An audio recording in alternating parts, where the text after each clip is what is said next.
ओम शांति। 13 अप्रैल 2024। बाबा के महावाक्य। मीठे बच्चे, बाबा 21 जन्म के लिए तुम्हारी दिल ऐसी बहला देते हैं जो तुम्हें दिल बहलाने के लिए मेले, मलाखड़े आदि में जाने की दरकार नहीं। प्रश्न। जो बच्चे अभी बाप के मददगार बनते हैं, उनके लिए कौन सी गारंटी है? उत्तर। श्रीमत पर राजधानी स्थापन करने में मददगार बनने वाले बच्चों के लिए गारंटी है कि उन्हें कभी काल नहीं खा सकता। सतयुगी राजधानी में कभी अकाले मृत्यु नहीं हो सकती है। मददगार बच्चों को बाप द्वारा ऐसी प्राइज मिल जाती है जो 21 पीढ़ी तक अमर बन जाते हैं। ओम शांति। बने बनाए सृष्टि चक्र अनुसार कल्प पहले मुहाफिक शिव भगवानुवाच। अब अपना परिचय तो बच्चों को मिल गया, बाप का भी परिचय मिल गया। बेहद के बाप को तो जान लिया और बेहद के सृष्टि के आदि मध्य अंत को भी जान लिया। नंबरवार पुरुषार्थ अनुसार कोई अच्छी रीति जान जाते हैं जो फिर समझा भी सकते हैं, कोई अधूरा कोई कम। जैसे लड़ाई में भी कोई कमांडर चीफ, कोई कैप्टन, कोई क्या बनते हैं। राजाई की माला में भी कोई साहूकार प्रजा, कोई गरीब प्रजा नंबरवार हैं। बच्चे जानते हैं बरोबर हम खुद श्रीमत पर, सृष्टि पर श्रेष्ठ राजधानी स्थापन कर रहे हैं। जितनी जितनी जो मेहनत करते हैं उतनी उतनी बाप से प्राइज मिलती है। आजकल शांति के लिए राय देने वाले को भी प्राइज मिलती है। तुम बच्चों को भी प्राइज मिलती है। वह उनको नहीं मिल सकती। उनको हर चीज अल्पकाल के लिए मिलती है।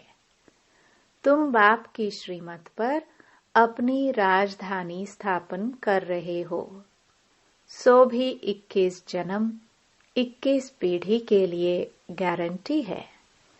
वहां बचपन व जवानी में काल खाता नहीं।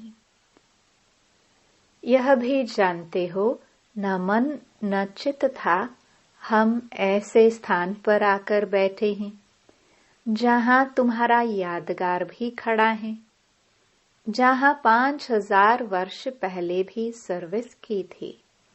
दिलवाड़ा मंदिर, अचल घर, गुरु शिखर हैं। सतगुरु भी ऊंचे ते ऊंच तुमको मिला है, जिसका यादगार बनाया हुआ है। अचलगर का भी राज तुम समझ गए हो। वह हुई घर की महिमा। तुम ऊंच ते ऊंच पद पाते हो अपने पुरुषार्थ से। यह है वंडरफुल तुम्हारा जड़ यादगार। वहां ही तुम चैतन्य में आकर बैठे हो। यह सब है रूहानी कारोबार जो कल्प पहले चली थी। उनका पूरा यादगार यहाँ है। नंबर 1 यादगार है। जैसे कोई बड़ा इम्तिहान पास करता है तो उनके अंदर खुशी रौनक आ जाती है। फर्नीचर पहरवाइज कितनी अच्छी रखते हैं। तुम तो विश्व के मालिक बनते हो। तुम्हारे से कोई भेंट कर नहीं सकता। यह भी स्कूल है। पढ़ाने वाले को भी तुम जान गए हो। भगवानुवाच। भक्ति मार्ग में जिसको याद करते हो, पूजा करते हो, कुछ भी पता नहीं पड़ता। बाप ही सम्मुख आकर सब राज समझाते हैं, क्योंकि यह यादगार सब तुम्हारे पिछाड़ी की अवस्था के हैं। अभी रिजल्ट नहीं निकली है। जब तुम्हारी अवस्था संपूर्ण बन जाती है, उनका फिर भक्ति मार्ग में यादगार बनता है। जैसे रक्षाबंधन का यादगार होता है। जब पूरी पक्की राखी बांध हम अपना राज्य भाग्य ले लेते हैं, तब फिर यादगार नहीं मनाते हैं। इस समय तुमको सभी मंत्रों का अर्थ समझाया है। ओम का अर्थ समझाया है। ओम का अर्थ कोई लंबा नहीं है। ओम का अर्थ है अहम आत्मा मम शरीर। अज्ञान काल में भी तुम देह अभिमान में रहते हो, तो अपने को शरीर समझते हो। दिन प्रतिदिन भक्ति मार्ग नीचे गिरता जाता है, तमो प्रधान बनता जाता है। हर चीज पहले सतो प्रधान होती है। भक्ति भी पहले सतो प्रधान थी। जब एक सत शिव बाबा को याद करते थे भी बहुत थोड़े। दिन प्रतिदिन वृद्धि बहुत होनी है। विलायत में जास्ती बच्चे पैदा करते हैं तो उनको इनाम मिलता है। बाप कहते हैं काम महाशत्रु है। सृष्टि की बहुत वृद्धि हो चुकी है, अब पवित्र बनो। तुम बच्चे सृष्टि के आदि मध्य अंत को अब बाप द्वारा जान चुके हो। सतयुग में भक्ति का नाम निशान नहीं है। अभी तो कितनी धूमधाम है। मेले मलाखड़े बहुत लगते हैं, जो मनुष्य जाकर दिल को बहलाए। तुम्हारा दिल तो बाप आकर बहलाते हैं 21 जन्मों के लिए, जो तुम सदैव बहलते रहते हो। तुमको कभी मेले आदि में जाने का ख्याल भी नहीं आएगा। कहाँ भी मनुष्य जाते हैं सुख के लिए। तुमको कहाँ पहाड़ों पर जाने की दरकार नहीं। यहाँ देखो कैसे मनुष्य मरते हैं। मनुष्य तो सतयुग कलयुग स्वर्ग नरक को भी नहीं जानते। तुम बच्चों को तो पूरा ज्ञान मिला है। बाप नहीं कहते हैं कि मेरे साथ तुमको रहना है। तुमको घर बार भी संभालना है। बच्चे जुदा तब होते हैं जब कोई खिटखिट होती है। फिर भी तुम बाप के संग रह नहीं सकते हो। सब सतो प्रधान बन नहीं सकते। कोई सतो, कोई रजो, कोई तमो अवस्था में भी है। सब इकट्ठे रह नहीं सकेंगे। यह राजधानी बन रही है। जो जितना जितना बाप को याद करेंगे, उस अनुसार राजधानी में पद पाएंगे। मुख्य बात है ही बाप को याद करने की। बाप स्वयं बैठ ड्रिल सिखलाते हैं। यह है डेड साइलेंस। तुम यहाँ जो कुछ देखते हो, उनको देखना नहीं है। देह सहित सबका त्याग करना है। तुम क्या देखते हो? एक तो अपने घर को और पढ़ाई अनुसार जो पद पाते हो, उस सतयुगी राजाई को भी तुम ही जानते हो। जब सतयुग है तो त्रेता नहीं, त्रेता है तो द्वापर नहीं, द्वापर है तो कलयुग नहीं। अब कलयुग भी है, संगम युग भी है। भल तुम बैठे पुरानी दुनिया में हो, परंतु बुद्धि से समझते हो हम संगम युगी हैं। संगम युग किसको कहा जाता है, यह भी तुम जानते हो। पुरुषोत्तम वर्ष, पुरुषोत्तम मास, पुरुषोत्तम दिन भी इस पुरुषोत्तम संगम युग पर ही होता है। पुरुषोत्तम बनने की घड़ी भी इस पुरुषोत्तम युग में ही है। यह बहुत छोटा लीप युग है। तुम लोग बाजोली खेलते हो, जिससे तुम स्वर्ग में जाते हो। बाबा ने देखा है, जैसे साधु लोग अथवा कोई बाजोली खेलते खेलते यात्रा पर जाते हैं, बड़ी कठिनाई उठाते हैं।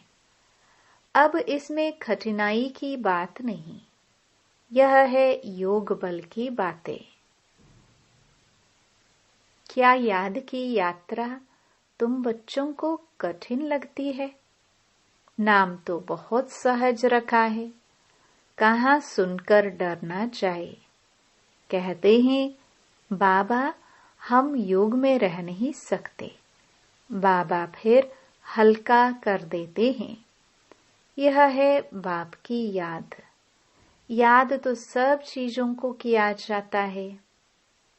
बाप कहते हैं अपने को आत्मा समझो। तुम बच्चे हो ना, यह तुम्हारा बाप भी है, माशिक भी है।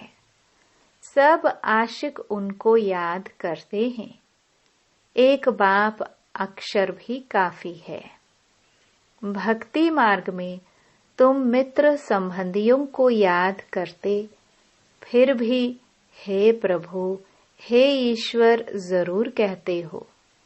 सिर्फ पता नहीं कि यह क्या चीज है। आत्माओं का बाप तो परमात्मा है। इस शरीर का बाप तो देहधारी है।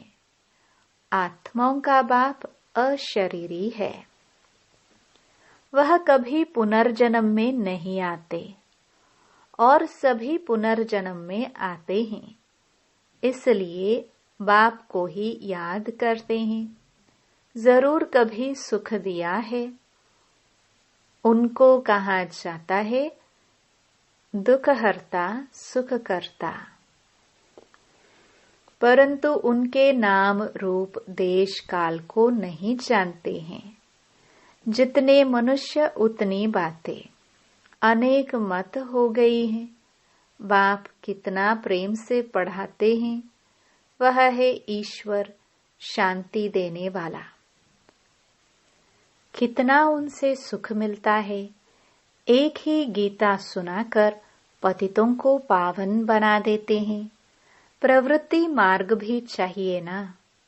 मनुष्यों ने कल्प की आयु लाखों वर्ष कह दी है, फिर तो अनगिनत मनुष्य हो जाते। कितनी भूल की है। यह नॉलेज तुमको अभी मिलती है, फिर प्राय लोप हो जाती है।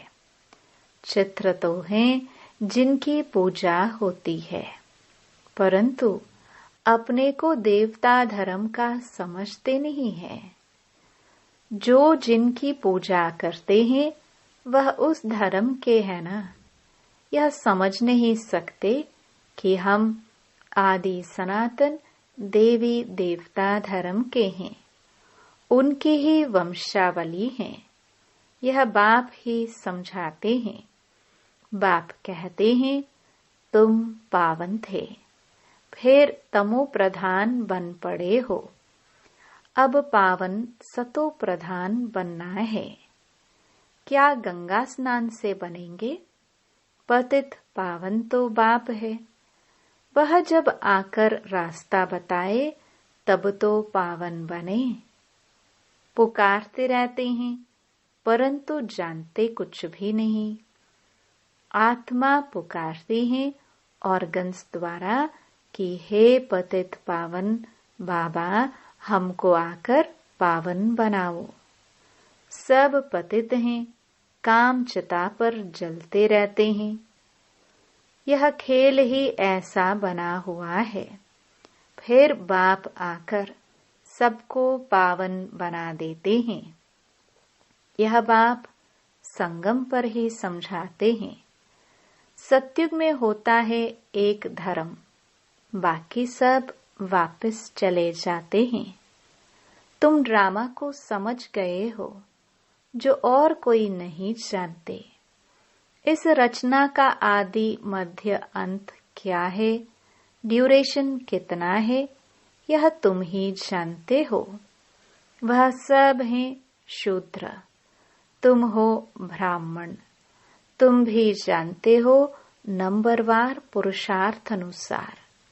कोई गफलत करते हैं तो उनके रजिस्टर से दिखाई पड़ता है कि पढ़ाई कम की है।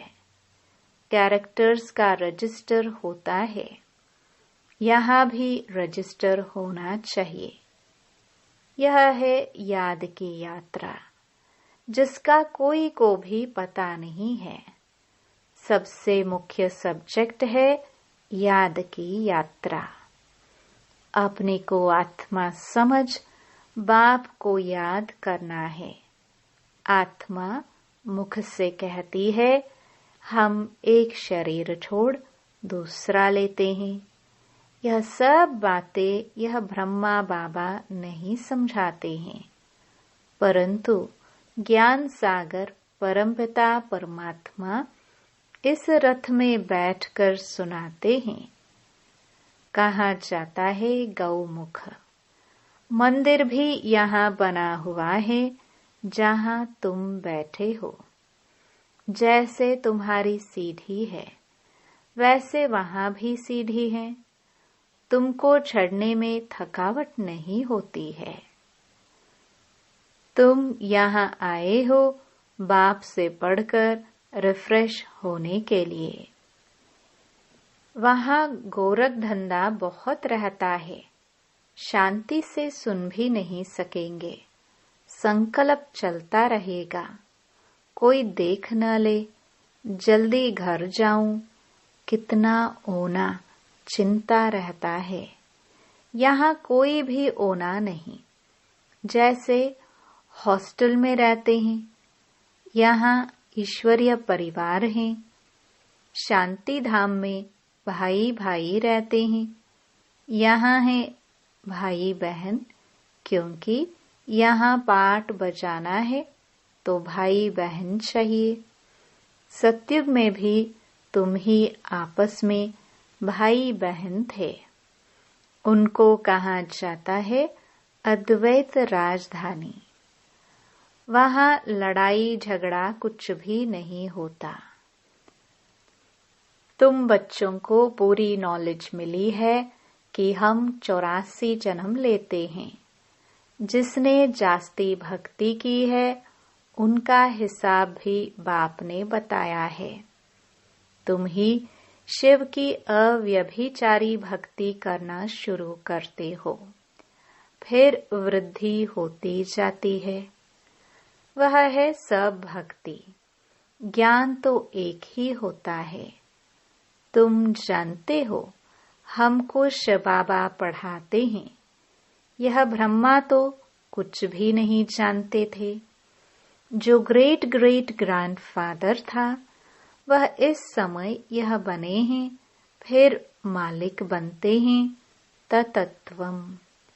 एक तो मालिक नहीं बनेंगे ना। तुम भी पुरुषार्थ करते हो। यह है बेहद का स्कूल। इसकी ब्रांचेस ढेर होंगी, गली गली घर घर में हो जाएंगी। कहते हैं हमने अपने घर में चित्र रखे हैं। मित्र संबंधी आदि आते हैं तो उनको समझाते हैं। जो इस झाड़ के पत्ते होंगे वह आ जाएंगे। उन्हों के कल्याण के लिए तुम करते हो। चित्रों पर समझाना सहज होगा। शास्त्र तो ढेर पढ़े हैं, अब सब भूलने हैं। बाप है पढ़ाने वाला, वही सच्चा ज्ञान सुनाते हैं। अच्छा। मीठे मीठे सिखिलदे बच्चों प्रति माता पिता बाप दादा का याद प्यार और गुड मॉर्निंग। रूहानी बाप की रूहानी बच्चों को नमस्ते। धारणा के लिए मुख्य सार। पहला, डेड साइलेंस की ड्रिल करने के लिए यहाँ जो कुछ इन आंखों से दिखाई देता है उसे नहीं देखना है। देह सहित बुद्धि से सबका त्याग कर अपने घर और राज्य की स्मृति में रहना है।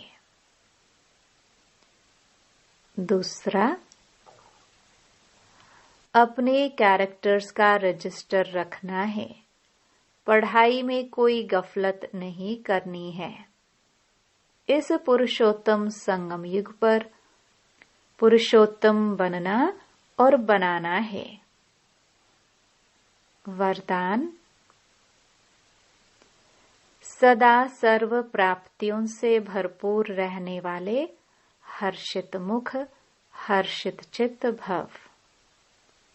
जब भी कोई देवी या देवता की मूर्ति बनाते हैं तो उसमें चेहरा सदा हर्षित दिखाते हैं, तो आपके समय के हर्षित मुख रहने का यादगार चित्रों में भी दिखाते हैं।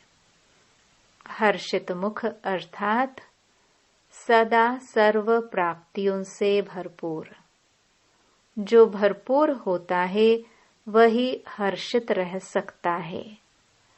अगर कोई भी अप्राप्ति होगी तो हर्षित नहीं रहेंगे। कोई कितना भी हर्षित रहने की कोशिश करे, बाहर से हंसेंगे लेकिन दिल से नहीं। आप तो दिल से मुस्कुराते हो क्योंकि सर्व प्राप्तियों से भरपूर हर्षित चित्त है।